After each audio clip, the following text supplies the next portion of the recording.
नमस्कार साथियों, weekly legal news में आपका स्वागत है। आइए सुनते हैं इस सप्ताह की मुख्य लीगल न्यूज़।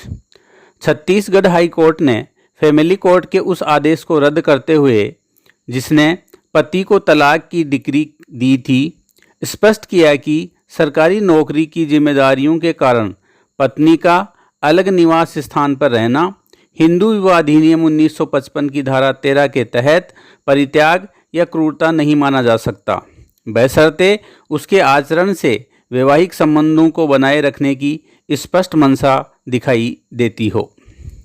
सुप्रीम कोर्ट ने एक मामले में स्पष्ट किया है कि संपत्ति अंतरण अधिनियम की धारा 54 के तहत तय बिक्री राशि का भुगतान न होना या केवल आंशिक भुगतान होना किसी रजिस्टर्ड सेल डीड को अमान्य या अप्रभावी नहीं बनाता।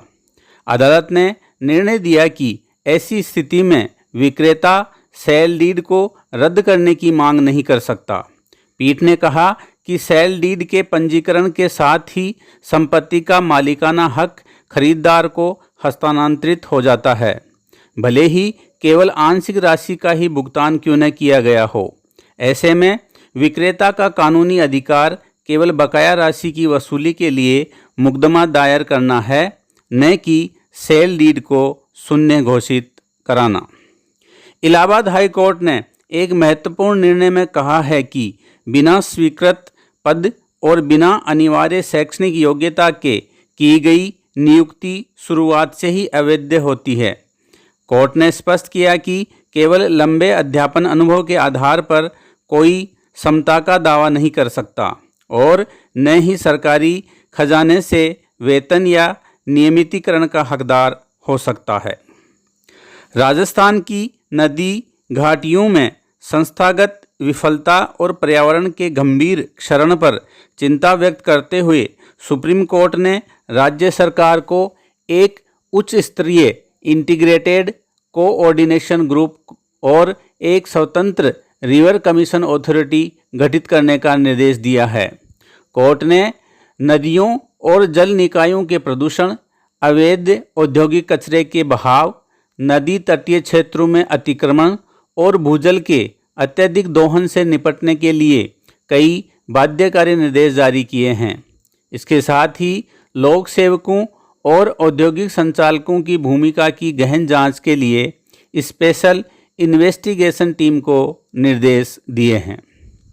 मध्य प्रदेश हाई कोर्ट ने महत्वपूर्ण फैसले में कहा है कि मदरसे द्वारा जारी फतवे के आधार पर अदालत तलाक की घोषणा नहीं कर सकती। अदालत ने स्पष्ट किया कि फतवा केवल इस्लामिक धार्मिक ग्रंथों के अनुसार मार्गदर्शन देता है, उससे निकाह स्वतः समाप्त नहीं हो जाता। हालांकि पति को कानूनन के तहत फैमिली कोर्ट में नियमित रूप से तलाक की याचिका दायर करने का पूरा अधिकार है। मद्रास हाई कोर्ट ने तमिलनाडु सरकार के उस आदेश को रद्द कर दिया जिसके अंतर्गत हिंदू धर्म के पिछड़े, अति पिछड़े या अनुसूचित जाति वर्ग के लोग इस्लाम अपनाने के बाद भी पिछड़े वर्ग मुस्लिम का जाति प्रमाण पत्र ले सकते थे। सरकारी नौकरी और शिक्षा में आरक्षण पा लेने की इस सुविधा को न्यायालय ने असंवैधानिक माना है।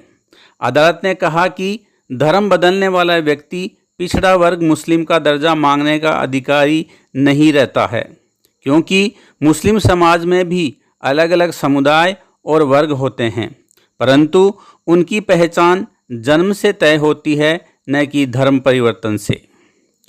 सुप्रीम कोर्ट ने स्पष्ट किया है कि मान्यता प्राप्त समाचार संस्थान अदालती कार्रवाई की रिपोर्टिंग कर सकते हैं, लेकिन सुनवाई के ऑडियो वीडियो क्लिप समाचार कवरेज में इस्तेमाल नहीं कर सकते। सुप्रीम कोर्ट ने महिलाओं के अधिकारों से जुड़ा एक अहम फैसला सुनाते हुए कहा है कि शादी जैसे रिश्तों में रहने वाली महिलाओं को भारतीय न्याय संहिता के तहत सुरक्षा से बाहर रखना भेदभावपूर्ण होगा।